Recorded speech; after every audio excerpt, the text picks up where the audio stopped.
அனைத்து உறவுகளுக்கும் நான் இப்போ எந்த பதிவை பற்றி பேச போகிறோம் அப்படின்னா, திருபுவனத்தில் அஜித்குமார்ங்கிற ஒரு காவலாளி விசாரணைங்கிற பேரில் அடித்து கொல்லப்பட்டிருக்காரு. அந்த சம்பவத்தை பேச போகிறேன். அந்த அஜித்குமார் பார்த்தோம் அப்படின்னா ஒரு ஏழை குடும்பத்தை சார்ந்தவர் தான். தன்னோட வாழ்வாதாரத்துக்காக அந்த வேலையை பார்த்துட்டு இருந்திருக்காரு.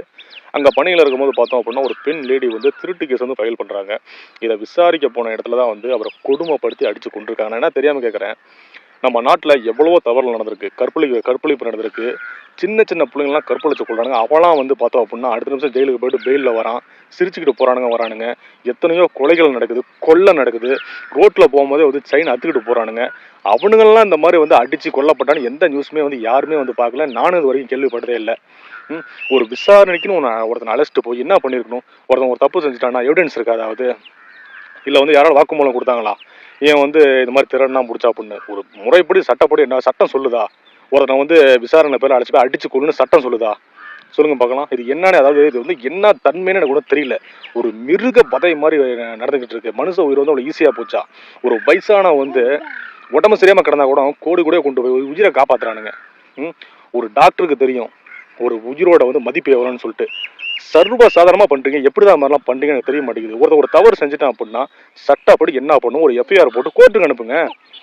யார் சார் உங்களுக்கு அடிச்சு கொள்றதுக்கு உரிமை கொடுத்தா? ஒரு தண்ணி கேட்டிருக்கான் குடிக்க, அதுக்கு ஒரு மிளகாத்தூள் அதில் கொட்டி கொடுத்துருக்கீங்க. நீங்க கொடுப்பீங்களா சார் அதை? இல்லை உங்க பெத்த பிள்ளைக்கு கொடுப்பீங்களா சார் அதை? இல்லை உங்க மனைவி கேட்டால் அந்த கொடுப்பீங்களா சார்? நீங்க சொல்லுங்க பார்க்கலாம். எத்தனையோ நல்ல நல்ல காவலர்களாக இருக்காங்க. அதனால இன்னமும் காவல்துறைக்கு ஒரு நல்ல பேர் இருக்கு. இந்த மாதிரியான மிருகத்தனமான காவலர்கள் வேலையே இருக்கக்கூடாது. நீ காவலனே கிடையாது. ஒரு கொலைக்காரன். நீ சொல்லப்போனா நீ ஒரு கொலைக்காரன். நீ எப்படி அடிச்ச அந்த வீடியோவை பார்த்தா எந்த அளவுக்கு அடிச்சு அவனை கொடுமைப்படுத்தி கொண்டு என்ன அவன் தப்பு செஞ்சான்? என்ன எவிடன்ஸ் இருக்கு? அவன் திருடுறானாக்கா? என்ன இருக்கு? அவன் நகை கையில் வச்சிருந்தானா? இல்லை எங்கேயாவது பதுக்கி வச்சிருந்தானா? இதுக்குன்னே ஒரு தனிப்பட அமைச்சு இந்த மாதிரி பண்ணிக்கிட்டு இருக்கீங்க. நாட்டில் சார் பாருங்க சார், போய் நாட்டில் எவ்வளோ குற்றங்கள் நடக்குதுன்னு ஒரு வீடியோவில் பார்க்குறேன். ஒரு சின்ன பொண்ணை கற்பழிச்சுட்டு அப்படியே அசால்ட்டா கோர்ட்டில் சிரிச்சுக்கிட்டு போயிட்டு இருக்கான். எத்தனையோ இடத்துல கொள்ளை, என்னென்னமோ நடக்குது.